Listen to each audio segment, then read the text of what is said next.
Should we begin? No? Yes? Welcome back.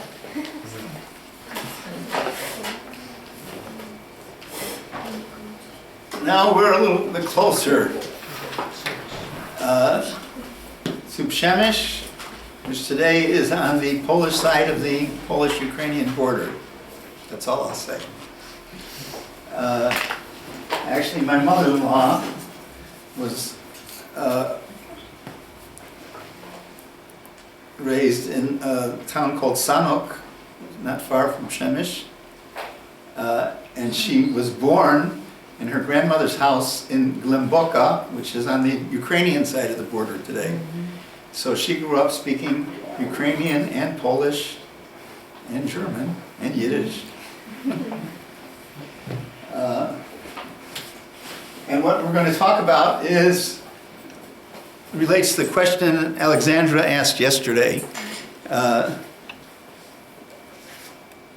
What's Kupiec and what's Żyd? So we're going to talk about conflict between Christian burghers, that is Christian townspeople, and Jewish townspeople. So this is where Przemyśl is. This is what it looks like today.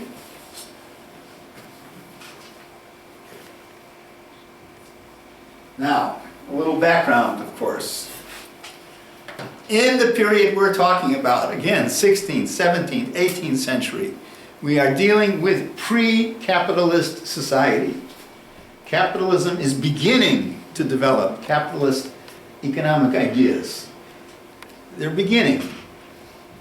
But most people are not thinking like capitalists. What do I mean? Let's take competition. We capitalists, I don't know who we includes, but we capitalists believe, really believe, with every fiber of our being that competition is good. Why? We really believe that when people compete, the quality goes up, the price goes down. That is an article of faith. I mean, as you know, I was born in America. We pledged allegiance to the flag, but we also were taught competition is good. Competition leads to creativity. The price goes down, the quality goes up. Everybody benefits. In pre-modern times, competition is bad. Everyone has their God-given piece of the economy. And I have no right to take away your piece. For example, let's say we have two shoemakers in the town, and they both make a living. If a third shoemaker comes, none of them will make a living, because there's enough to divide it two ways. If you have to divide it three ways, they'll all be below the line. Therefore, we don't allow a third shoemaker. You can't just come in and start competing with the other two shoemakers. Capitalists would say, let it come. Let the best man win. And if there's not enough for three shoemakers, the others will have to find something else to do. Or maybe shoemaking, they'll find a new way to fix the shoes. And it'll be cheaper for everybody, and more people will want to order shoes, so everyone will make a living. That's what a capitalist would say. But the pre-modern mentality is, no, there's enough here for two shoemakers. You want to settle here? You have to do something else, not shoemaking. We don't believe in competition. Everybody gets their share.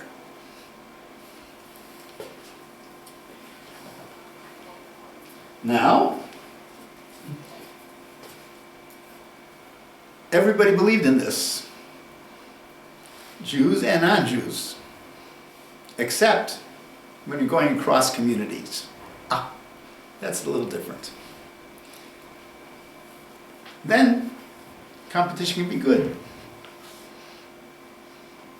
So,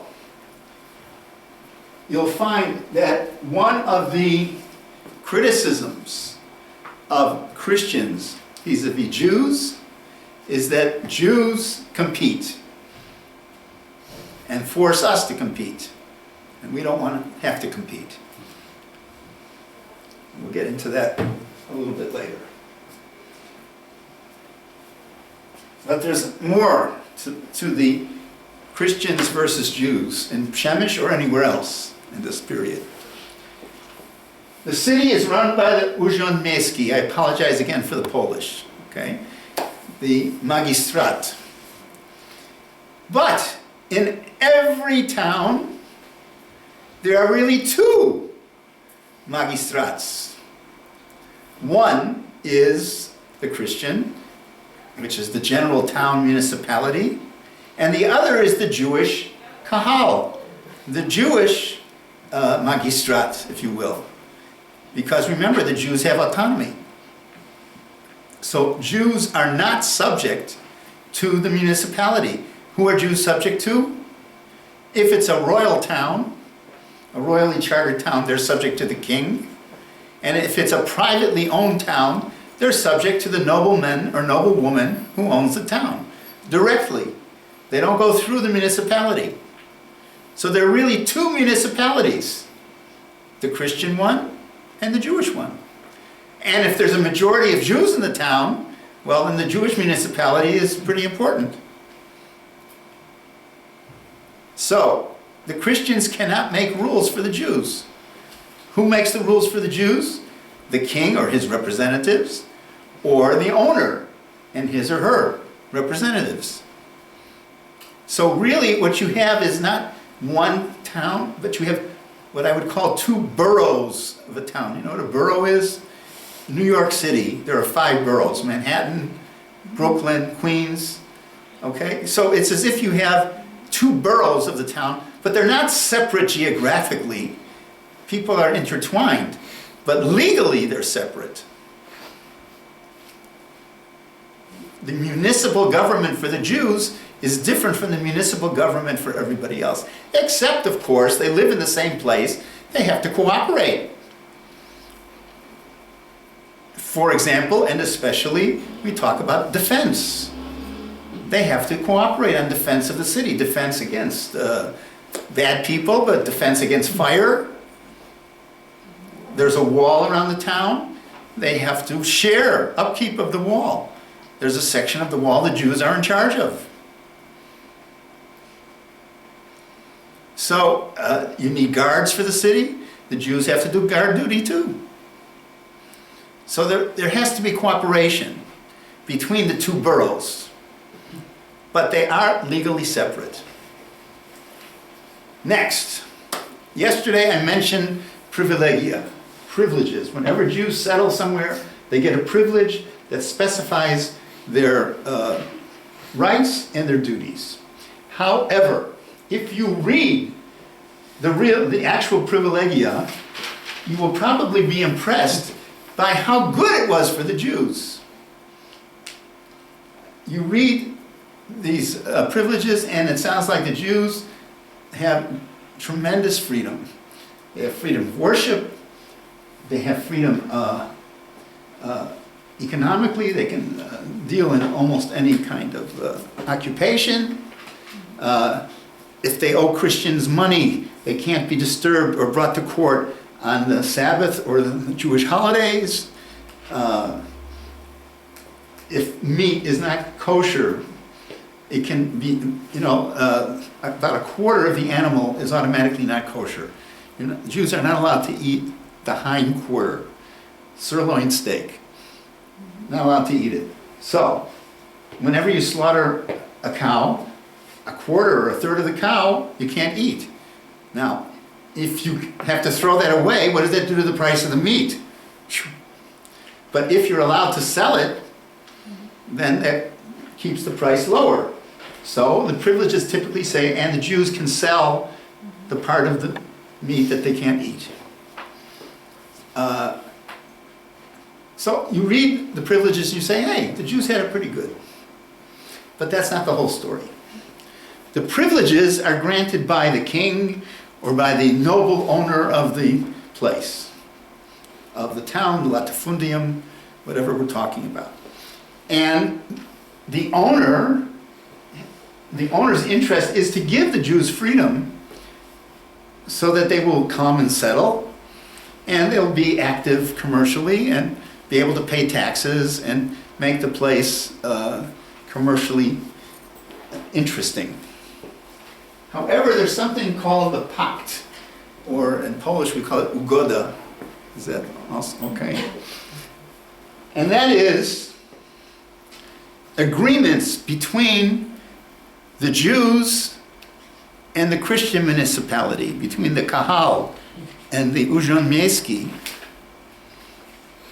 And these, if the thrust of the privileges is to widen the Jews' area and to give the Jews freedom, the thrust of the pakti is the opposite. It's to limit the Jews. Typically, the pakti say Jews can't live everywhere. They can only live in certain areas. Jews can't be in every occupation.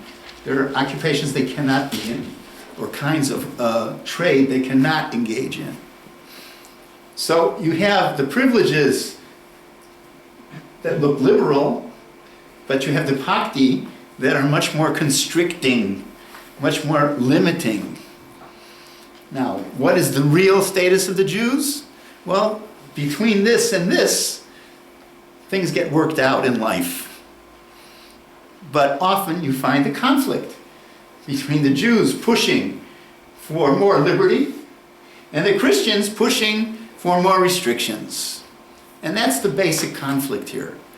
And there are two areas of the pushing. One is residential areas, where the Jews, how many houses the Jews can live in place.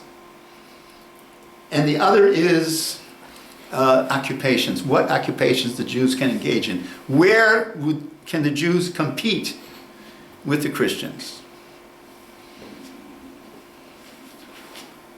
Next, you have to understand the whole ideas of guilds. In Polish, it's cech.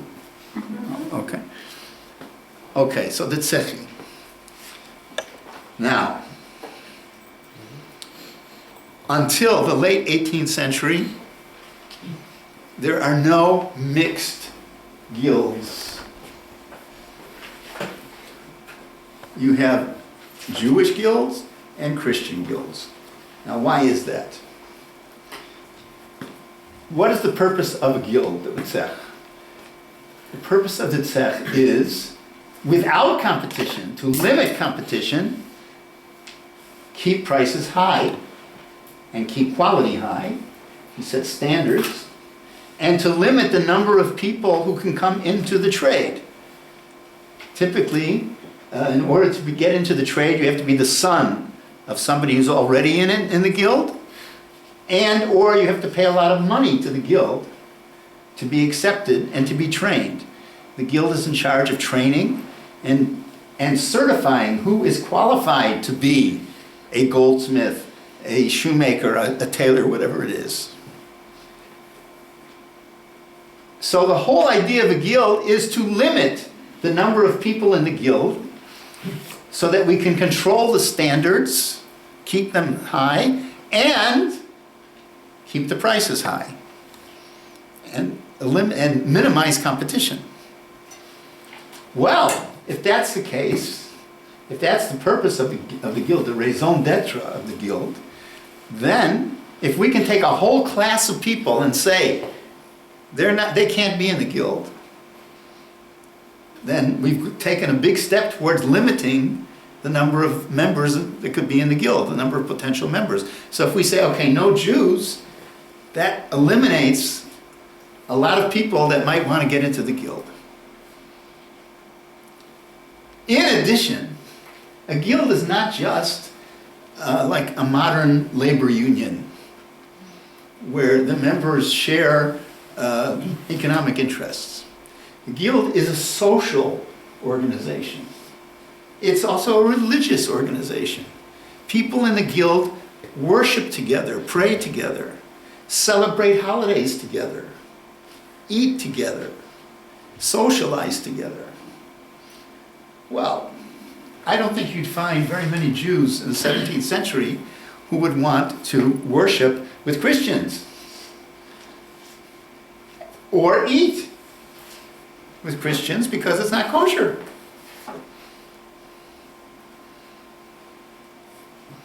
So it's not only that the Christians didn't want Jews in the guild, the Jews didn't want to be in the guild.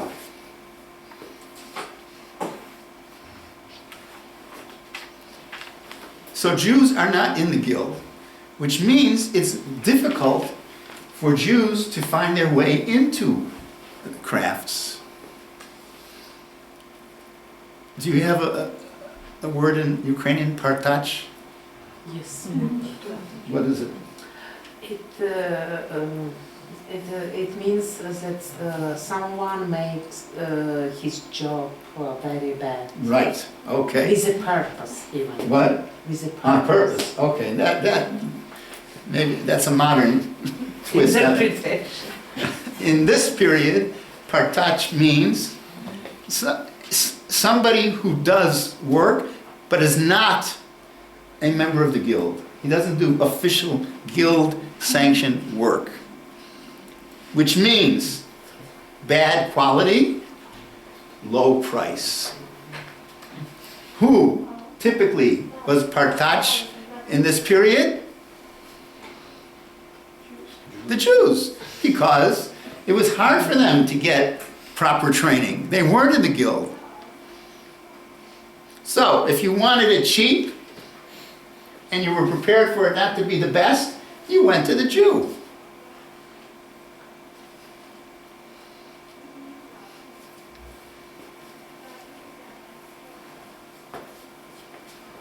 Now there's also Jewish guilds. The Jewish guild is called Chavura.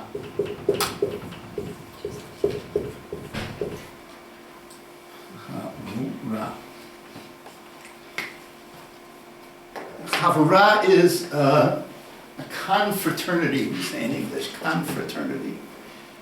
It's similar to the Christian guild, and it's the Jewish artisans.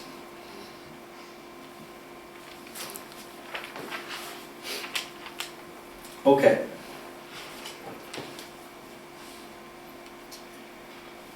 Now, something else you have to keep in mind.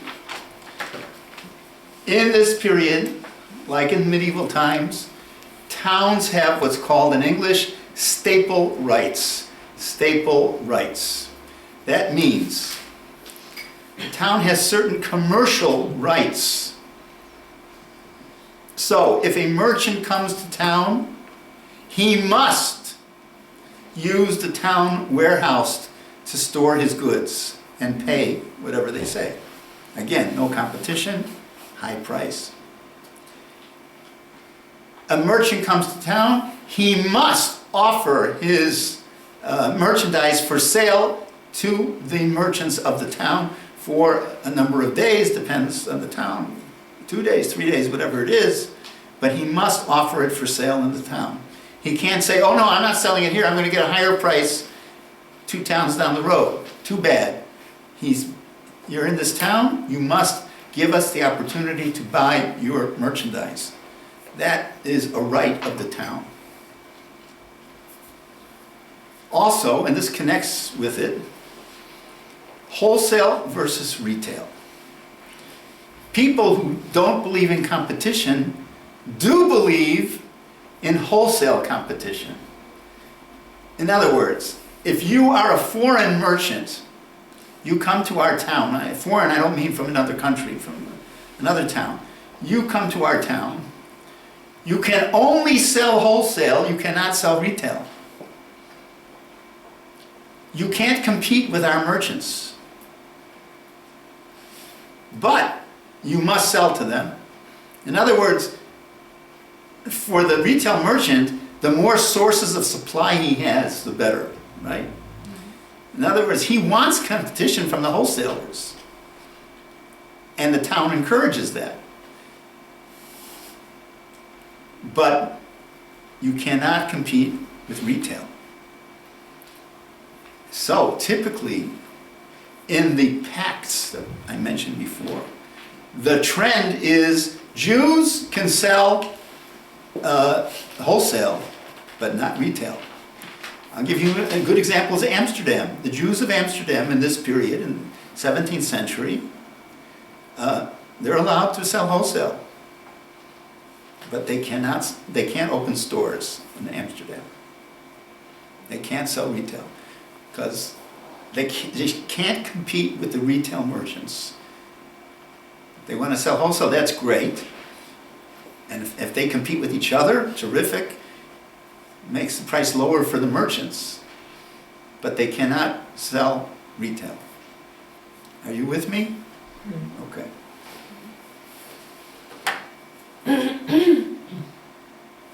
Social geography, we mentioned this, if you can remember back to yesterday's first lecture. Typically, there is a Jewish street. As I said, in Germany and Italy, we have ghettos. In Eastern Europe, there are no ghettos. There's no formal place where Jews must live. But we often have specified a number of houses. Jews are allowed to live in X number of houses. Usually what that means is they already live there. And the municipality says, okay, we've got Jews in 43 houses, that's it, no more. What happens typically is the Jews push, and they get more houses, and 10 years later, 15 years later, they say, like this happened in Poznań. Oh, now the Jews are in 83 houses. Okay, that's it, 83. Some years later, 110. Okay, we're stopping at 110.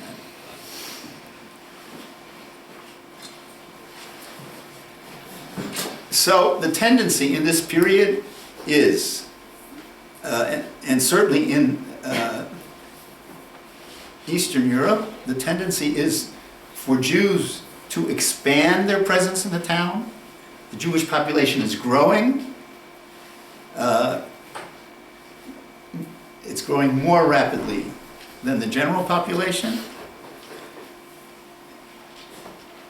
I said yesterday, in 1700, in the entire world, there was a little more than 1 million Jews. By 1900, there was approaching 16 million Jews, or certainly after World War I, there were 16 million Jews.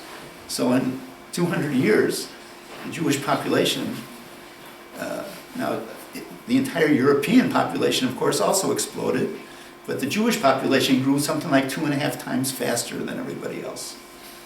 In general, if there are rules in history, there's a rule in Jewish history. And that is, demographically, the Jews are like everybody else except more. If population's going down, the Jewish population goes down more. If the population is going up, the Jewish population goes up more. Test me, see if it's true. So we have Jews are, if you look at real estate transactions, in the 17th and 18th century, typically the Jew is the buyer, the Christian is the seller. The Christian population in Poland, Ukraine, Lithuania is tending to become re-agriculturalized. People are leaving the towns and going back on the land. The Jewish population is concentrating in the towns and is growing faster than the Christian population. So the typical transaction will be Jewish buyer, Christian seller. What's the exception to that rule? When is the Jew the seller and the Christian the buyer? Typically, again, when selling alcohol. No, I'm talking about real estate. Only talking about real estate. We're talking about real estate deals. The Jew is buying the house, the Christian is selling the house, typically, not always, okay? But there's a typical exception to that rule. When is it? Jewelry. I can't hear you. Jewelry. What? No, just real estate. I'm talking about real estate. When is, in real estate, in houses, when is the Jew the seller and the Christian the buyer?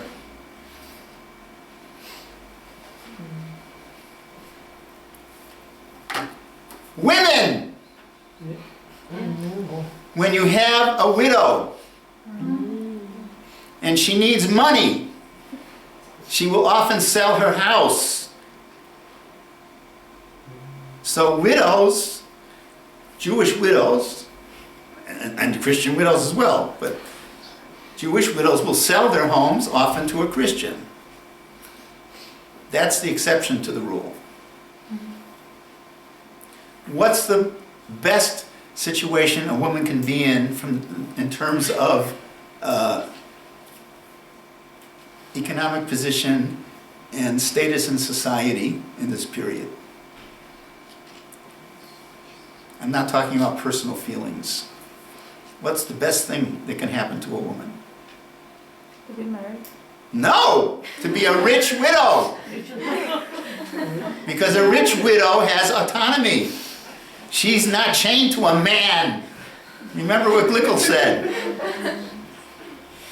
A poor widow, not good, but a rich widow, she's independent. She doesn't need a man. Now, maybe she wants to love, I don't know, but there are other things in life.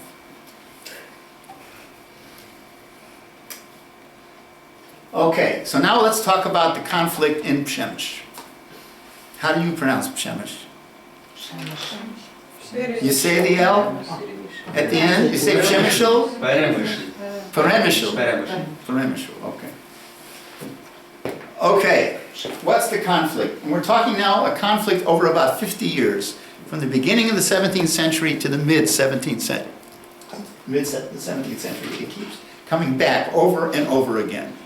What is the conflict? The Christians say, look, the Jews have privilege and we have a pact, we have an agreement with them.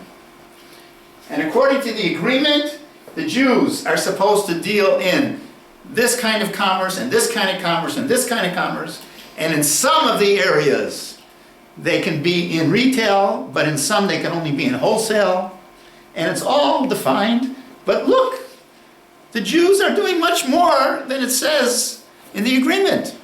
They're in all kinds of areas that the agreement says they're not supposed to be in. They've expanded their commercial presence.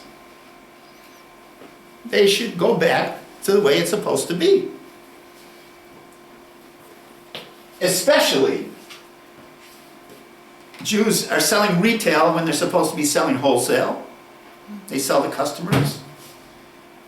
And they deal with new products that are not mentioned in the Ugada. And also the Jews use new methods of selling. New methods. What do we mean by new methods? Well, Jews, for example, steal customers. How do they do that? There are people in the marketplace, and the Jewish storekeeper sends a boy out into the marketplace, and he sees somebody's about to go into a store owned by a Christian, and he says, don't go there, come to my guy's store. It's much cheaper, and there's a bigger selection. Come on, I'll show you. Now, in capitalist society, we might call this advertising. In 17th century, this is called stealing customers. Jews buy up empty stores. Christian's gone bankrupt, right away the Jews come and buy it cheap. And then they open a store to compete with the Christians, and they sell cheaper than the Christians can sell. How come the Jews can sell cheaper than the Christians? Because look what they do. The Jews get together, and they buy merchandise in bulk, which of course lowers the price. And then they can sell it cheaper. So they're competing. That's not fair. What else do the Jews do? The Jews go out of town. They go to the source of whatever it is we're talking about. They go to where it's packaged, where it's getting given to the wholesale merchants. And they buy it there. And they buy everything. They buy all of it, whatever it is. And then they come back and they say, well, you want to buy, I don't know, plowshares. There are no more on the market. We have them all. You have to buy from us. And then they can jack up the price. So it's because they go to the source. They don't wait for the plowshare salesman to come to them. So either they sell too cheap or they sell too expensive because of their new kinds of practices, which some people would say are good kosher capitalist practices, but in this period, a lot of people felt was not fair. Also, Jews will wait on the road. And if a merchant is coming into town, before he gets into town, before he has to honor the town's staple rights, what do? They buy his merchandise. And he goes on his way. And now the Jews have his merchandise. And that merchant will not offer it for sale to all of the merchants in the town. Also, the Jews, they stick together. They have this funny language, Yiddish, and they inform each other. And Jews, by the way, all know how to read and write. Not everybody in the 17th century knows how to read and write. So they send each other messages. So they gather commercial intelligence. They know what's the market like in this place as opposed to that place. They know where they can buy whatever it is they're looking for. They help each other with information. And as we know today, information is the key to everything. Whoever controls the information controls the market. And Jews get information from other Jews. And in terms of residence, they say, look, in the late 1500s, there were 20 houses here owned by Jews. Today, the Jews are already buying up the 3rd street.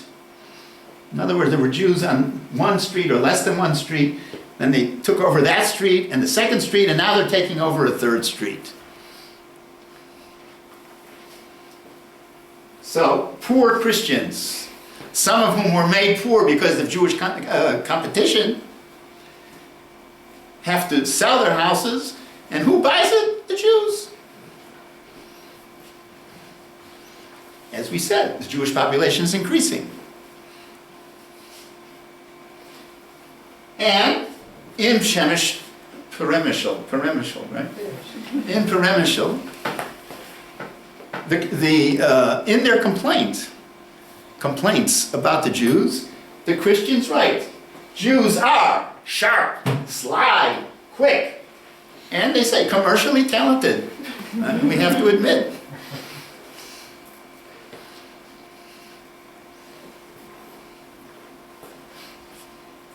Now, the Jews have their complaints. This is a conflict. There's two sides to the story. The Jews say, the Christians don't observe the letter of the privileges and the pacts. They don't give us everything we're entitled to. So what do you expect from us? They use violence. we use all sorts of commercial devices. So they say, what do the Christians do? They bully the Jews. They extort money from them. Oh, nice wagon you have here. A shame if the wheel would break, isn't it? They confiscate merchandise from the Jews on some excuse. And in their complaints, they give a list that Chaim Yankel's textiles were taken from him on some flimsy excuse, and this woman's jewelry that she was selling was taken from her on some excuse, etc., etc. They wreck Jewish property and take the lumber from the house that they wrecked and sell it. They collect taxes from the Jews that the Jews don't owe, according to the privileges, but they force them to pay. And during war, the Jewish part of town is less protected than the rest of the town. You know, my son, who was an officer in the Israeli army, once said to me, if you try to be strong everywhere, you'll be strong nowhere. You have to decide where you're going to be strong. Talking about defense of a base. So there are going to be weak points. Well, it just so happens the weak point, they say, is the Jewish area.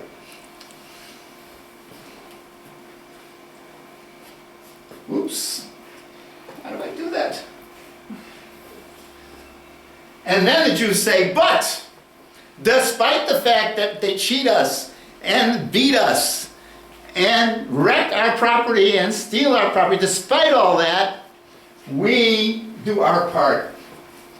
If you look at our section of the wall, it's beautiful.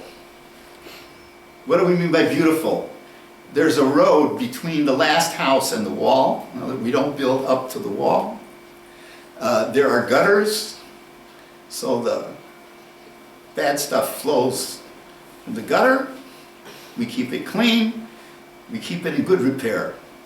And that's despite the way that we're treated. Okay, so each side has their complaints.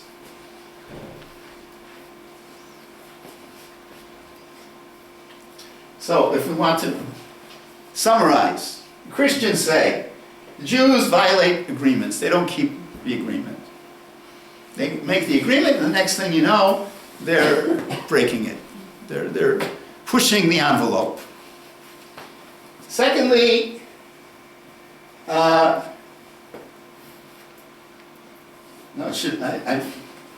we don't discriminate against Jews in taxation. They said we don't discriminate. And we enforce the law. We provide defense.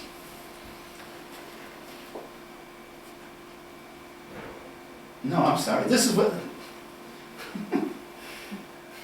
Yes, no, it's the other way around. I'm sorry. This is what the Jews say about the Christians, okay? The Jews say about the Christians. The Christians violate agreements. They do discriminate against Jews in taxation and enforcing the law, providing defense. They discriminate against the Jews. And they use extortion and violence against defenseless Jews, because Jews can't be violent. Jews don't have that as an option. The Christians say, they also say Jews violate agreements. They use new, what we would call capitalist methods. They expand into new product areas and new areas of commerce that they're not entitled to. They expand their presence in the city. And the Jewish character is suited to making deals and exploiting opportunities that good Christians don't do that.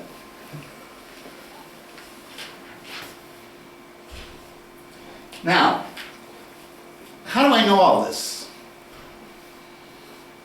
Because both sides appeal to the authority in Peremishal, who is the king. Peremishal is a royal town. That means it had a royal charter. And it's ruled according to the Magdeburg law from the Middle Ages. So the authority is the king. And both sides keep sending the king petitions, complaining about the other one. And what does the king do? He appoints commissions to investigate. What's the situation? What can we do? Finally, after decades of this back and forth, well, before we get to the finally, let's summarize in our little conflict table. First of all, we have the sides, Christians, Jews, and the king. What is the interest of each side? The interest of the Christians is they want their town to be commercially free, to be able to do business in whatever, however they want, secure, successful, under their control. What are the Jews? What's their interest? Also, commercially free, secure, successful town where their rights are safeguarded and respected. They know that they can't control the town. What does the king want? He also wants a secure and successful town that pays taxes and doesn't make trouble. I don't want these petitions. Okay, so each side has its basic interests. What are its objectives in service of these interests? Well, the Christians get rich, prevent competition, and the pact shows they want Jews to affect their lives as little as possible, but be available when they're needed. So, we want a minimum number of Jews in the town, but Jews should be in the town. And they should be in a certain area of the town, not a ghetto, but in an area of the town. We want them to affect our lives as little as possible, but they can be there. But not to start to take over. What's the Jewish objectives? To get rich, to avoid hostility. They don't want people getting angry at them and then hurting them. And that the Christians should affect their lives as little as possible. Now, this is something I've written about in a different context. On the surface, you see a great degree of alienation between the communities. But there's something that I call a shared band of culture. They have really much more in common than what separates them. In terms of the basic rhythms of life, the basic assumptions of life that people don't think about. For example, gender. Gender roles. What's the proper role for a man, the proper role for a woman? Very little difference between Jews and Christians. Economics. As I said before, everybody believes competition within your own group is bad.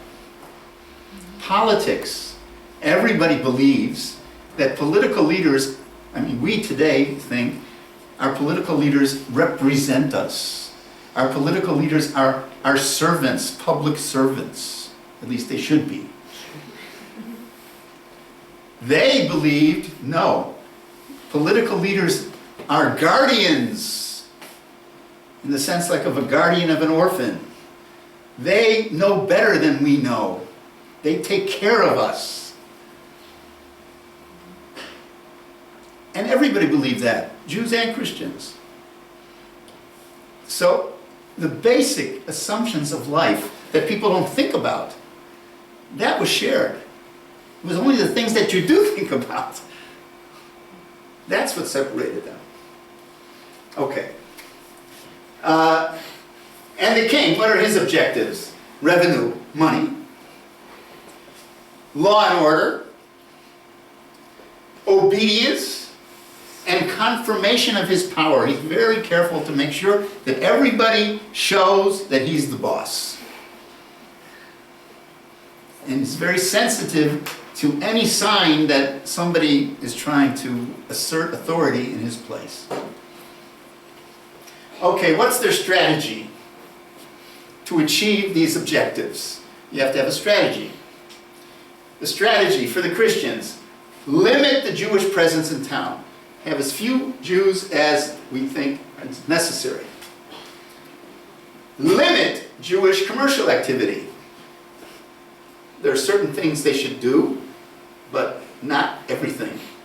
What should they do? The things that help the Christian retail merchants.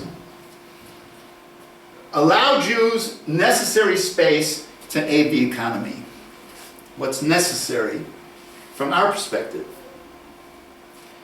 What's the Jewish strategy? Expand commercial activity in residential space as much as possible.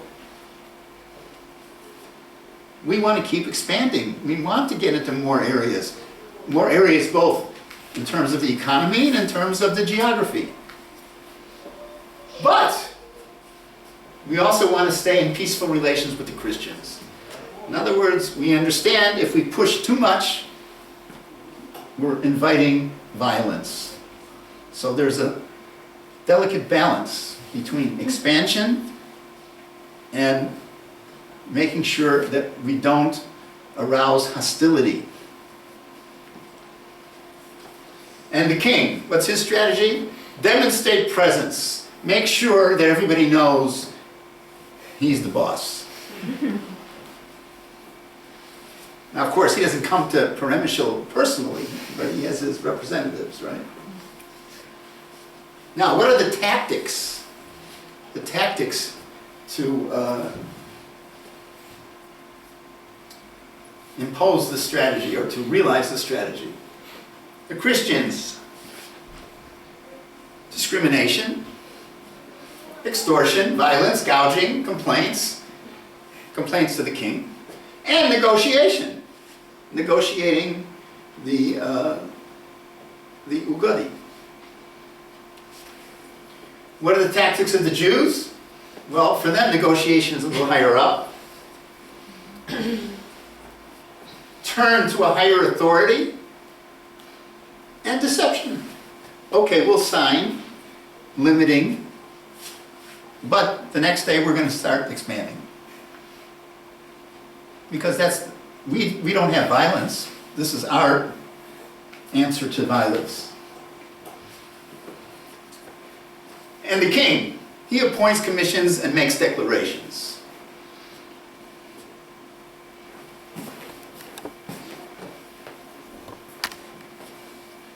Okay, is this an objective conflict or a subjective conflict? Subjective. Why subjective? Subjective because Did you say sub or ab? sub. Okay.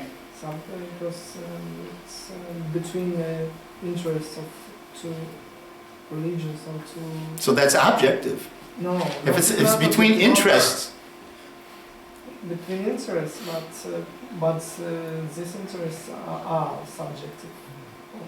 Why? Because they are maybe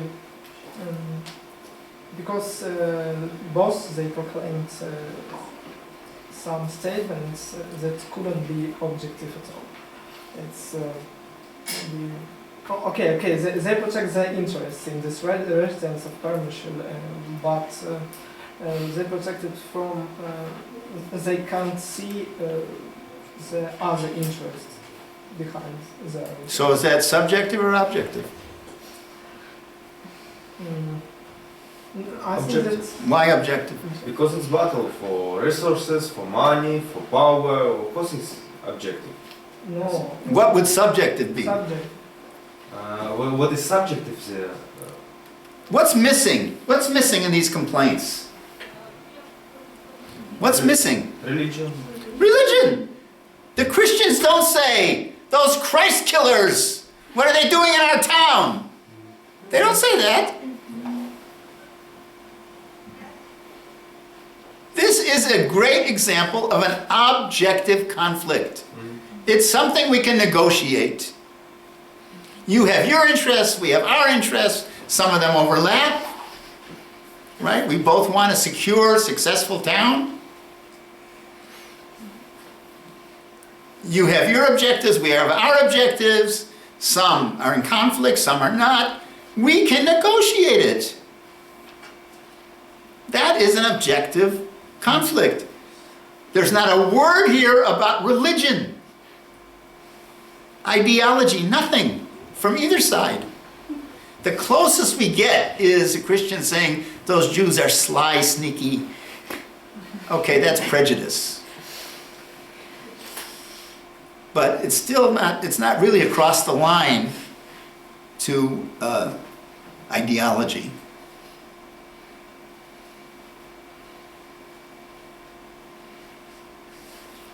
So, this is something we can negotiate. And that's exactly what happens. The resolution is a new pact with new limits on the Jews, expanded of course, but still limits. And a very flowery language, this is going to be for all eternity. And just to make sure, the Jews have to pay every year a certain amount of money for their new privileges.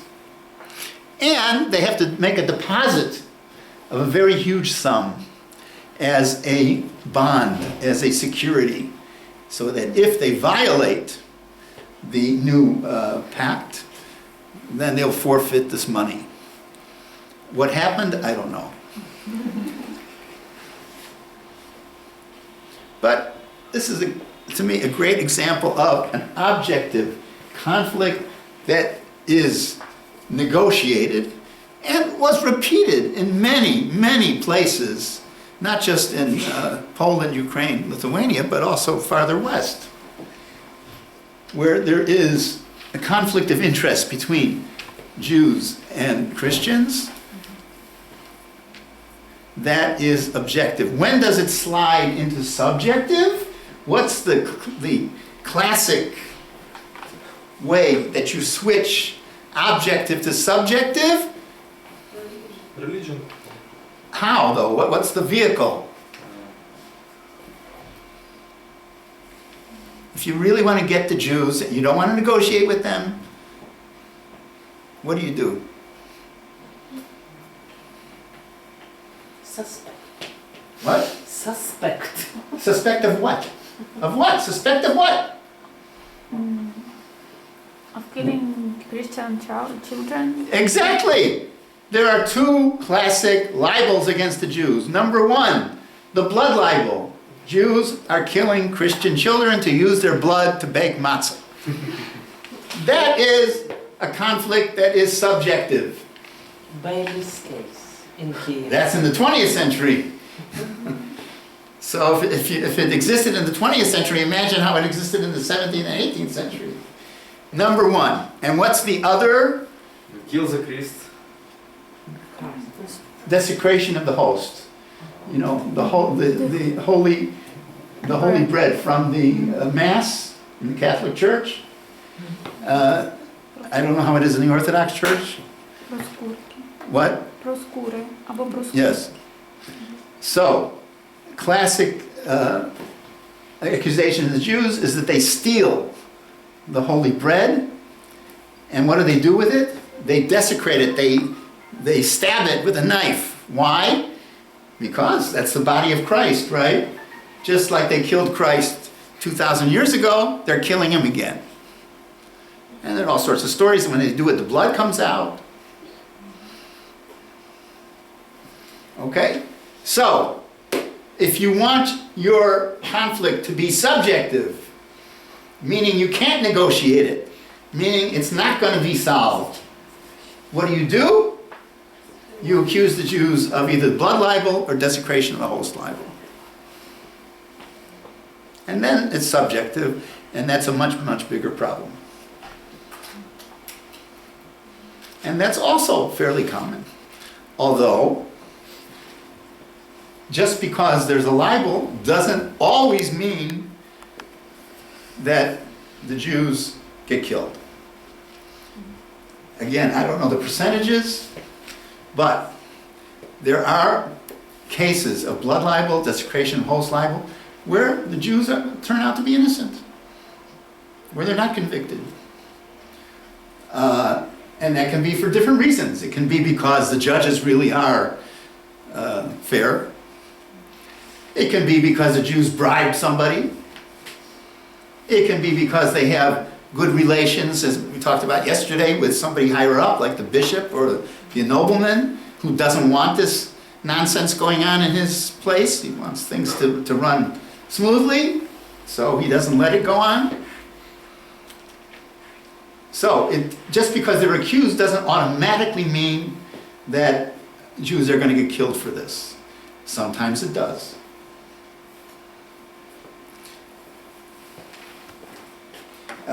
If you go to the new museum in Warsaw, they have a whole section on the blood libel, which I think they did completely wrong. In the cathedral in Sandomierz, in southwestern Poland, they have a series of frescoes on the wall of the cathedral. And part of the frescoes depict the blood libel. They show a Jew kidnapping a child, then killing the child, then draining his blood to use. And in cathedral, when they put it up in the 17th century or the 18th century, I forget the date, it's to show the faithful, this is what Jews do. Well, they reproduced these pictures in the museum because they wanted to show the blood libel. And the people who put the museum together, they've said to me, well, no one's going to really believe it. And it's so ridiculous. To me, I look at it and I say, some Polish high school student's going to come there and say, oh, that's how they did it.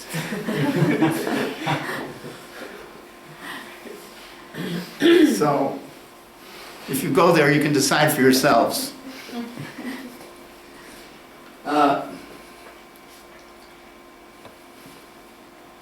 Okay, now I want to talk about Jews dealing with subjective conflict.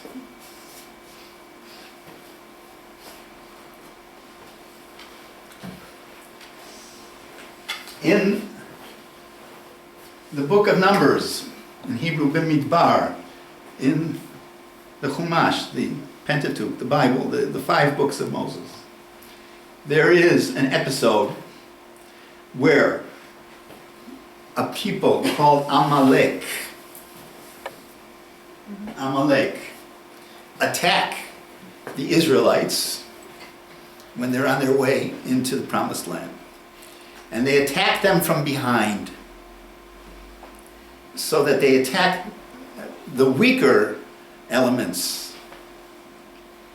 Because the way they were organized, the strong soldiers were in the front, and the women and children and sick and lame were in the back. And Amalek attacked the back, cowardly. And Amalek becomes the symbol of the enemy of Israel because of this dastardly attack. And the Bible says, Deuteronomy 25:19, Timche et zecher Amalek mitachat hashamayim lo tishkach. You shall blot out the memory of Amalek from under the heaven. Do not forget. So it is a mitzvah. It is a commandment to blot out Amalek. You know how Ayatollah Khamenei says he's going to erase Israel? Well, that's what this says. We're going to erase Amalek. Timche. Modern Hebrew, limchot is to erase. Erase the memory of Amalek. Now, this is a commandment to start conflict. This is telling you conflict, and this is no objective conflict. This is a subjective conflict. No ifs, ands, or buts. It's not, let's negotiate with Amalek. We'll be nice. If you're nice, no. It's, you have to fight them. Not just fight them, fight their memory. Now, what do you do with this? What do you do with a commandment to start a conflict and a subject of conflict for which there's no solution? What do you do with this? Especially, as we said yesterday, if you're talking about a minority population with very limited power that can't afford to be violent. So how do you deal with this? Also, who's Amalek? Who's Amalek? Who is it that we're supposed to be fighting? So, it's very interesting, to me anyway, and since I'm giving the lecture, well, that's the way it goes.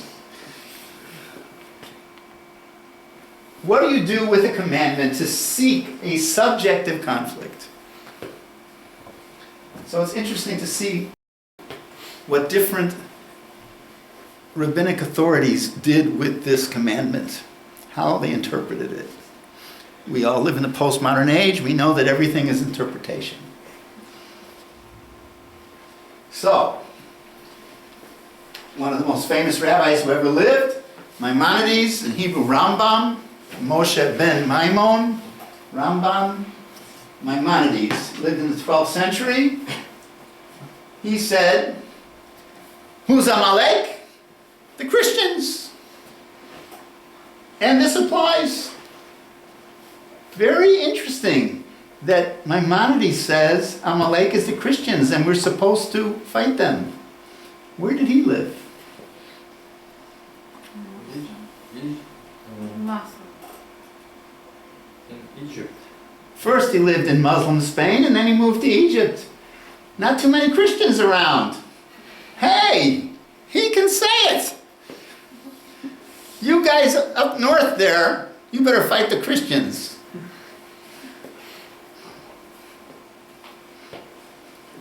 For him it's theoretical. There are no Christians around him. They certainly don't have any power. His son, Abraham ben Rambam, Abraham the son of Maimonides, he had a different take on it. He said, you know what? Amalek's memory has already been erased. There is no Amalek. It was done a long time ago. The judge, Samuel in the Bible, Shmuel, he did it. He got rid of Amalek. That's it. This no longer applies, no problem. It's irrelevant. So that's one way to deal with it, right? Is say it no longer applies. If we look at the Kabbalists, what do they say? Amalek, that's not a real person or people. Amalek is a metaphor for what? The evil inclination in all of us. Every person has a good inclination and an evil inclination. Every person. And that's Amalek, the evil inclination. In Hebrew you call it Yetzer Hara. Yetzer Hara.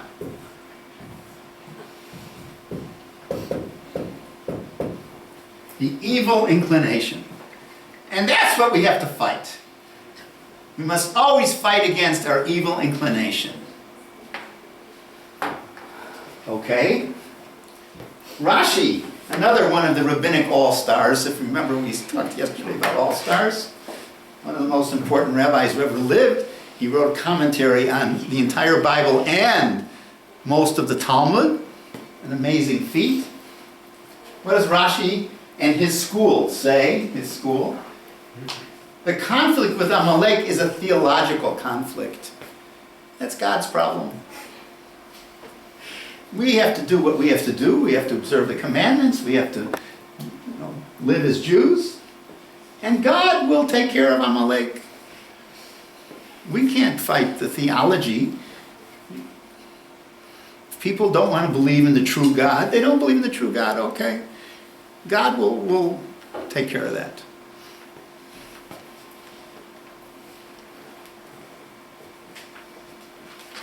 What's very interesting is the codes. We talked yesterday about this is a period of codification of law. of listing what's the law. In the 16th and 17th century codes that are written, this commandment is missing. They just ignore it. They leave it out. They must have agreed with Abraham, the son of the Rambam. It's not relevant anymore. Amalek was erased. That's it, we're finished. However, in the 20th century, we find Amalek comes back. And who is Amalek? Well, Soviet. a very famous Rabbi, Yosef Ber Soloveitchik, from the 20th century, said, Amalek. Well, during World War II, that was the Nazis.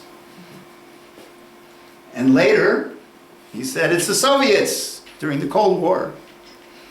That's Amalek. In other words, people that we have an objective struggle with, let's make it subjective. Let's make it worse so that we'll really fight them. If I say that the Soviets are Amalek, then that means that's it. They're the evil empire, as Ronald Reagan said. The evil empire, or what George Bush called the evildoers. It's not just some kind of political competition. This is Amalek. In Israel today, some ultra-Orthodox circles will say, who's Amalek? The Zionists. That's who we have to fight. In other words, you'll find a lot of people say, let's take whoever it is who we're in conflict with, and it's an objective conflict, but let's make it a subjective conflict by saying they're Amalek.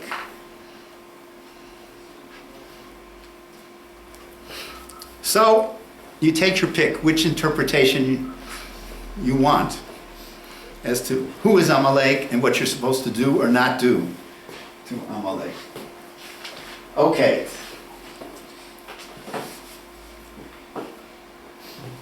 So the question is, when did Jewish authorities approve of subjective conflict, and when did they try to avoid subjective conflict? Because you see that in this little summary, some of the authorities tried to avoid it, some approved it. Actually, most tried to avoid it. Even the Rambam, he's trying to avoid it. He says, oh, Amalek, that's not our neighbors. Don't worry about that. That's somebody far away. So that really, all of these were trying to avoid the subjective conflict. In the 20th century, all of a sudden, when Jews have power,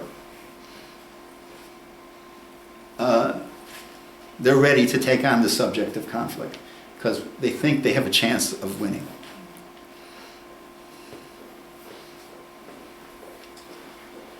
Okay. We have time, let's go on to the next. Unless, do you have any questions?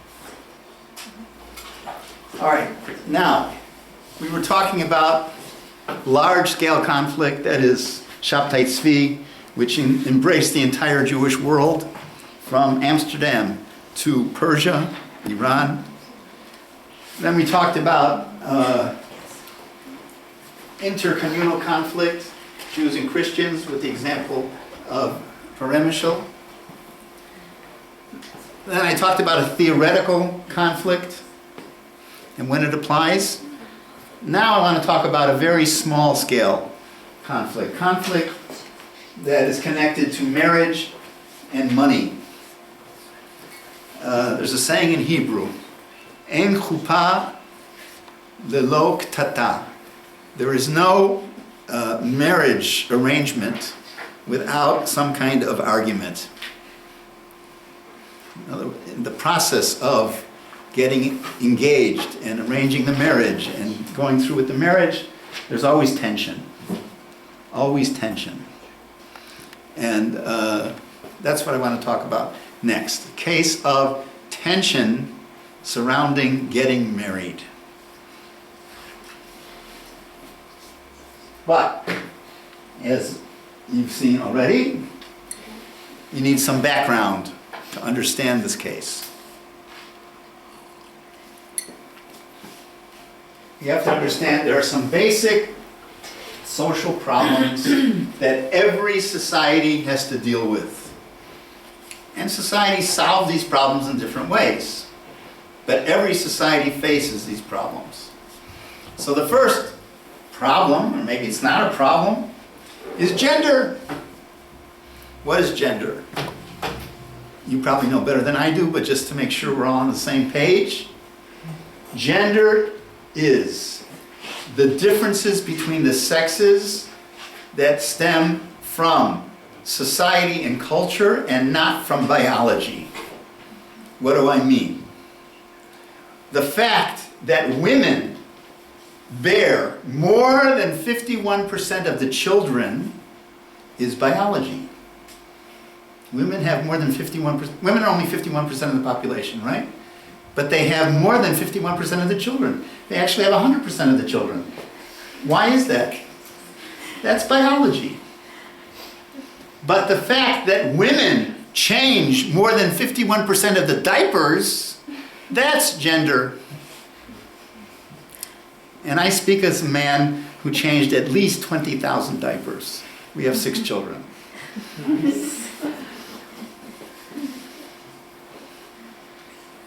Okay, so differences that depend on biology, that's biology. Differences that depend on social custom, that's gender. Let's take nursing, okay? The fact that women nurse babies, that's biology. But how they nurse is gender.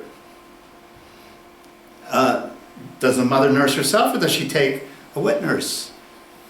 Does she nurse for 3 months or 3 years? Does she nurse in the home only, or also outside the home? This is all gender. I mean, when our first daughter was born, my wife was a student. I used to bring the baby to her to nurse in between classes. Now, my father would never have done something like that. That's gender. If I were a woman and I were wearing pants, you wouldn't think twice. But if I came here in a skirt, that would be the only thing you talked about. That's gender. So, every society has gender. In every known human society, there are different social, cultural behaviors between men and women. There is always a boundary. But the boundary moves all the time. In my own lifetime, I've seen it move. I was there in the late 60s when women's liberation started. What we call, some people call it second wave, some people call it third wave feminism. So I've seen it with my eyes. I see the difference in the mentality between my wife's and her friends' attitude towards work and family and my daughter's attitude towards work and family. The gender boundary has moved. Maybe not as much as we think, but it has moved, certainly. But there's still a boundary. There's still a boundary. There's still a gender boundary, always. So, the question in any society is, where is the boundary? Where is the gender boundary? What is considered appropriate behavior for men? What is considered appropriate behavior for women?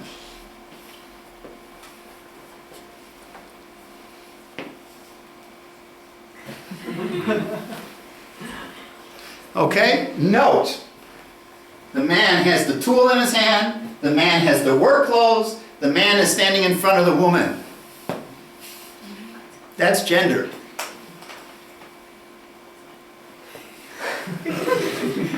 This is A new boundary. A new boundary.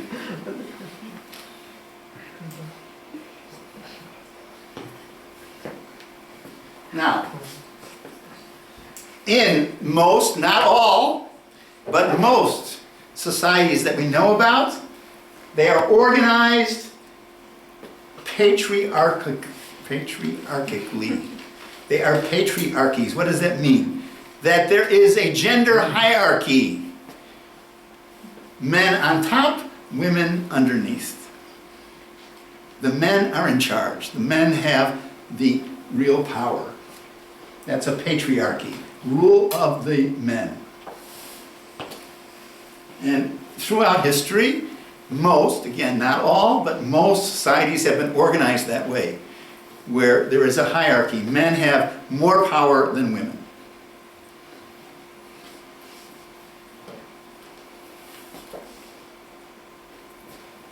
When I was a boy, this was a very popular television show in the United States called Father Knows Best. And as you see, the father is sitting in the middle, and his wife and his children are all gazing at him because he is the authority. Knows best. He is the one who will solve all their problems. He is the one that earns the money.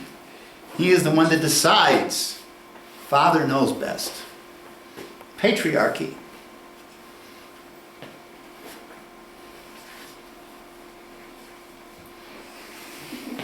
A man penetrates, conquers, colonizes, plants. A woman receives, surrenders, accepts. That's patriarchy.